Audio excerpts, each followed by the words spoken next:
Evangelho de Lucas, capítulo 10, versículos de 38 a 42.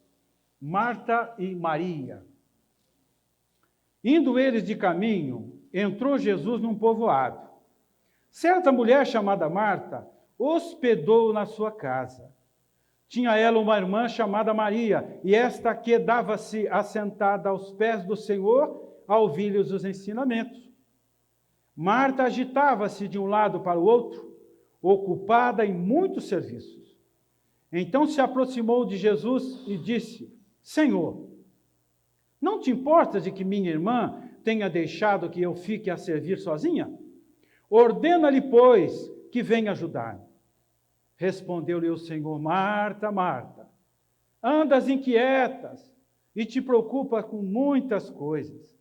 Entretanto, pouco é necessário, ou mesmo uma só coisa. Maria, pois, escolheu a boa parte, e esta não lhe será tirada. Jesus era um homem sociável. Jesus participava de casamentos, festas, eventos.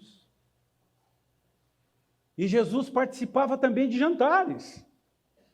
E desta vez, Marta decidiu convidá-lo para um jantar na sua casa.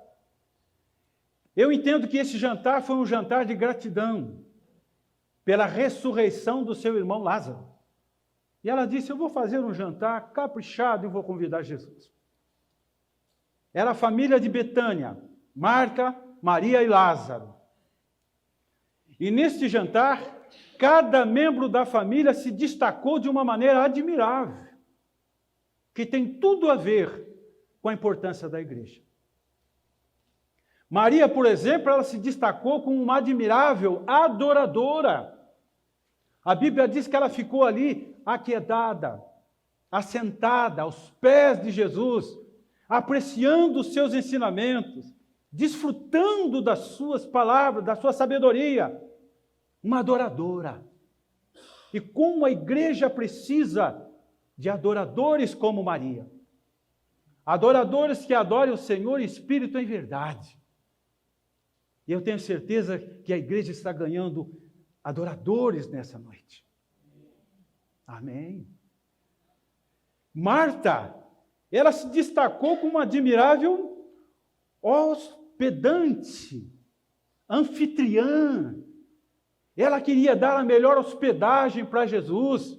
Ela até extrapolou um pouquinho, que Jesus até chamou a atenção dela: Marta, Marta, porque te preocupa com muitos afazeres? Mas ela queria dar o melhor para Jesus. A melhor recepção. Servir. E como a igreja precisa de pessoas assim, que têm um coração de servo. Na igreja nós só temos um Senhor. E todos nós somos servos. E devemos servir ao Senhor com o nosso melhor. Nosso melhor. E Lázaro? Maria ficava ali ouvindo os ensinamentos. Marta preparando o jantar. E Lázaro, será que ele ficou depois para lavar a louça? A Bíblia não diz. Mas Lázaro, ele se destaca como uma fiel testemunha de fé. Porque depois da sua ressurreição, ele se tornou uma figura representativa. Lázaro era uma figura representativa do poder de Jesus. A Bíblia diz que muitas pessoas viajavam para Betânia para ver Lázaro, o homem que veio do além, depois de 4 dias na sepultura, ressuscitou. As pessoas olhavam para Lázaro e se convertiam, porque confirmava, era uma prova incontestável do poder de Jesus. Lázaro. Como a igreja precisa de pessoas assim, que estejam prontas para testemunhar a sua fé, para dizer aos seus parentes e aos seus amigos: vejam o que Deus fez na minha vida, vejam o que Deus fez na minha casa, na minha família. A igreja precisa de Martas, precisa de Marias, precisa de Lázaro. E como eu posso me tornar parte da igreja?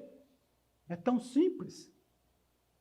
Para eu me tornar parte da igreja, que é a igreja de Cristo, A primeira coisa que eu preciso fazer é receber a Cristo. E assim, se alguém está em Cristo, é uma nova criatura. As coisas velhas se passaram e eis que tudo se fez novo. O segundo passo, depois de receber a Cristo, é receber o Evangelho de Cristo. Romanos 1,16. Eu não me envergonho do Evangelho de Cristo, porque é poder de Deus para a salvação. O verdadeiro cristão, o verdadeiro convertido, ele não tem constrangimento de falar de Jesus, de pregar o Evangelho. Mas para se tornar membros dessa igreja é preciso receber a Cristo, receber o Evangelho de Cristo e receber o batismo de Cristo. Ide por todo o mundo pregai o Evangelho. E todo aquele que crer e for batizado será salvo. Jesus não precisava batizar, mas aos 30 anos ele desceu às águas para nos deixar o exemplo. E através desses 3 passos, eu me torno membro da Igreja de Jesus. É muito importante, principalmente para vocês que são novos membros da igreja, entenderem que igreja não é uma instituição religiosa. A igreja também não são templos faraônicos, templos ou catedrais históricas. Não. Igreja somos nós. Pessoas que receberam a Cristo, o Evangelho de Cristo e o batismo de Cristo. Somos nós, igreja. E uma outra coisa importante para vocês entenderem. Que a igreja, ele é um lugar de pessoas perfeitas ou imperfeitas? Será que a igreja é um lugar de pessoas imperfeitas? Quantas vezes eu escuto por aí, mas você não é crente, você não pode fazer isso, você não pode fazer aquilo. A igreja é um lugar de pessoas imperfeitas, porém, estão buscando a perfeição. E qual é a nossa inspiração de perfeição? Olhando para o autor e consumador da fé. Quanto mais nós olhamos para Jesus, nós ficamos mais parecidos com Ele. Nos tornamos pessoas melhores. Eu me converti em agosto de 1977. Eu já melhorei muito. A minha esposa está ali, pode perguntar para ela. Como a gente melhora? Como a gente muda? E é um aperfeiçoamento gradativo, que ele vai chegar no seu auge na volta de Jesus. Aí nós vamos ser perfeitos. Mas nós estamos na busca desse aperfeiçoamento. E eu tenho certeza que nós vamos buscar juntos esse aperfeiçoamento. Como vai ser bom ouvir da Adriana, olha, o Alex mudou muito. Olha, o Enzo agora está obediente lá em casa. O Pedro, nossa, é uma maravilha de adolescente. O Henrique agora faz tudo lá em casa. A Beatriz põe o jantar, põe a mesa. Nós melhoramos muito, muito, muito. Mas é muito importante vocês lembrarem, como nós lemos o Salmo 133, é bom e agradável que os irmãos vivam em união. A igreja é uma unidade. É uma unidade em 3 sentidos. Eu gosto muito de ser didático. A igreja é uma unidade em 3 sentidos. Qual é o primeiro sentido dessa unidade?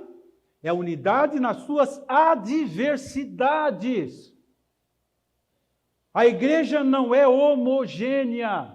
A igreja é heterogênea. A igreja só vai ser homogênea onde? Lá? Na glória, um só rebanho, um só pastor. Mas por enquanto nós somos pessoas diferentes.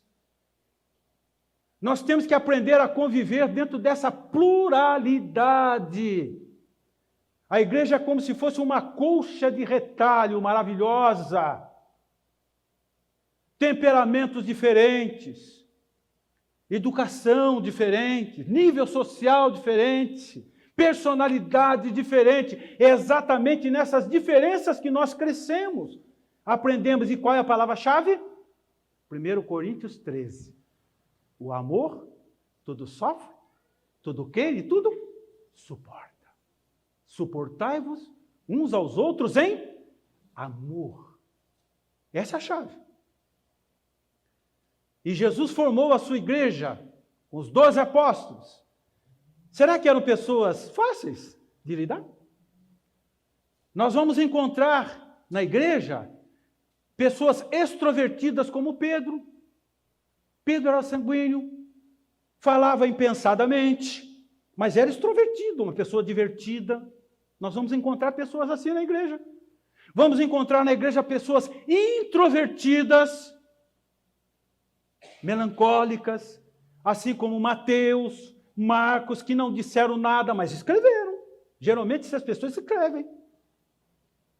Nós vamos encontrar na igreja pessoas exacerbadas, exaltadas, pavio curto. Pessoas coléricas, Tiago e João, filhos do trovão. Vamos encontrar também na igreja pessoas bem racionais, fleumáticas. André, Felipe, vamos contar esses pães, vamos contar esses peixes. Não vai dar, Senhor. Vamos mandar esse pessoal embora. Faz as contas. Não dá. Jesus disse, vamos fazer um milagre aqui. Nós atendemos esses 5.000. Até mesmo Tomés. Nós vamos encontrar na igreja. Mas foi exatamente no meio de todas essas diferenças que Jesus disse, eu construirei a minha igreja e as portas do inferno não prevalecerão contra ela. Porque nós somos pecadores perdoados pelo sangue de Cristo. Podemos até ofender, nós somos imperfeitos, mas nós temos capacidade de pedir perdão. O amor prevalece. É uma unidade nas suas adversidades. Segundo sentido, a igreja é uma unidade nos seus dons e talentos, nas suas aptidões diferentes, nas suas habilidades diferentes. Paulo diz que os dons são diversos, mas o Espírito é o mesmo. E Deus dá dons e talentos a tantos quantos lhe aprouve dar, e os dons são diferentes. Tenho certeza, Bia, que muitas coisas que você faz, o Henrique não vai fazer.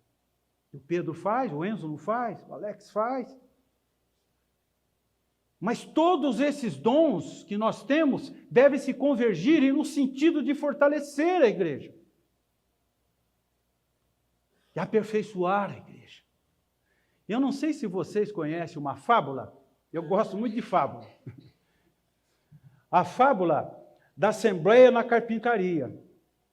Eu ouvi esta fábula de uma irmã chamada Eliane Toledo, na nossa igreja, há muitos anos atrás, quando a nossa igreja funcionava ainda lá no Castelinho. Assembleia na Carpintaria. Gostei tanto dessa fábula, né? Que tem muito a ver com a unidade dos nossos dons e talentos. Então, nessa fábula, as ferramentas de uma carpintaria se reuniram para uma assembleia. E elas queriam fazer as suas reclamações, suas reivindicações, e falar dos seus descontentamentos, das suas insatisfações.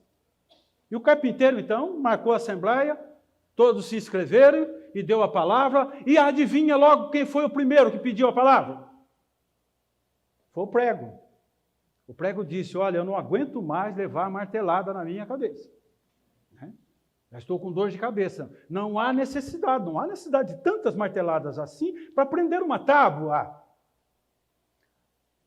E o martelo levantou a mão e disse, eu tenho que dar martelada, sabe por quê? Porque o parafuso é muito folgado. Ele fica dando voltas, voltas, voltas, para prender uma madeira que com 3, 4 marteladas eu prendo. O parafuso levantou a mão. Eu fico dando voltas e voltas para poder suportar o pó horrível da lixa.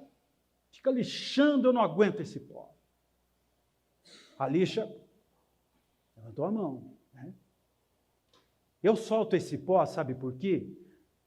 Por causa do barulho ensurdecedor do serrote. Ninguém aguenta o barulho do serrote.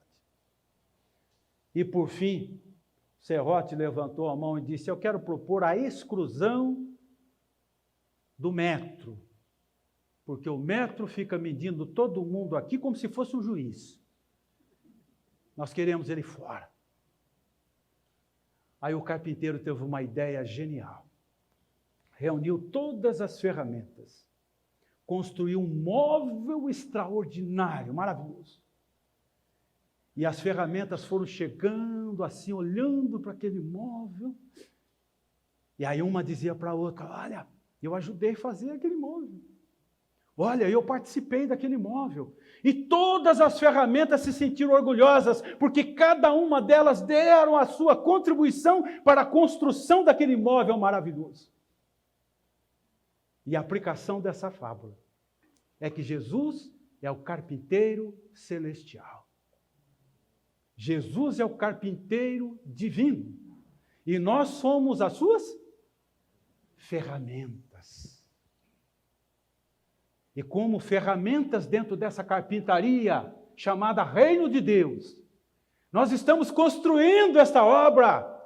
Quando entendemos que nós estamos construindo esse projeto chamado Reino de Deus, nós nos sentimos até orgulhosos. Nós queremos trabalhar, queremos ajudar na construção do reino que começou lá em Belém, quando Jesus nasceu. Depois esse projeto passou pela cruz, depois passou pela ressurreição. E o projeto do reino vai se completar quando Jesus voltar. E é maravilhoso pensar que cada serviço que eu presto para a igreja, por mais simples que seja, quando cheguei aqui, alguém estava com um pano aqui, enxugando. É um tijolinho que nós estamos colocando nesse projeto chamado Reino de Deus. E ninguém é melhor do que ninguém. O pastor está pregando aqui, o irmão que está varrendo. Somos ferramentas que temos o mesmo valor no projeto da construção do reino. É uma unidade nas adversidades, é uma unidade em dons e talentos, mas é uma unidade também nos propósitos de Deus. Irmãos, nós podemos ter muitas diferenças, mas existe uma coisa em comum em nós. Nós estamos firmados nos mesmos propósitos de Deus. Nisso nós não podemos divergir. Nisso nós precisamos estar firmes. Alguns anos atrás eu ouvi muito um tema chamado Igrejas com Propósito. Igrejas com Propósito. Eu confesso que não entendi bem esse tema. Porque na minha visão, a igreja que não tem os propósitos de Deus não é igreja. Pode até ser uma instituição religiosa. Mas uma igreja de verdade, ela precisa estar firmada nos propósitos de Deus. E quais são os 3 principais propósitos de Deus, dos quais se derivam todos os outros? Os 3 propósitos básicos. O primeiro é a palavra. Nunca procure uma igreja mais perto da sua casa, uma igreja grande, uma igreja média, uma igreja pequena. Procure uma igreja que esteja na palavra. Esse é o primeiro propósito de Deus. Errais não conhecendo as Escrituras, examinais as Escrituras, elas testificam de mim. Segundo propósito básico da igreja é a missão. Qual é a grande missão da igreja? Qual é a nossa tarefa maior, a nossa tarefa principal? Ide por todo mundo e pregai o Evangelho. E quando o Evangelho do Reino for pregado para testemunho de todas as nações, então virá o fim. Quando não for mais necessário pregar o Evangelho, Jesus volta. E o terceiro propósito da igreja é a fé. Pela fé, os antigos alcançaram vitórias. Não removam os marcos antigos que impuseram os vossos pais. Esses são os propósitos da igreja. Irmãos e prezados novos membros, a igreja precisa de Martas, de Marias, de Lázaro. A igreja precisa de adoradores. A igreja precisa de servos, de servas. A igreja precisa de bons testemunhos. E eu tenho certeza que juntos nós vamos poder dar uma grande contribuição na obra desta igreja. Em nome de Jesus. E se alguém que nos visita nesta noite, quem sabe, o Espírito Santo de Deus está tocando o seu coração. Tocou o seu coração com essa compreensão simples da palavra. Com certeza você vai para sua casa, vai pensar. Talvez você vá voltar ou vai procurar uma igreja e vai querer seguir os mesmos passos desses 5 novos irmãos. E nós queremos ter o prazer de receber também vocês como novos membros da Igreja de Cristo. Amém?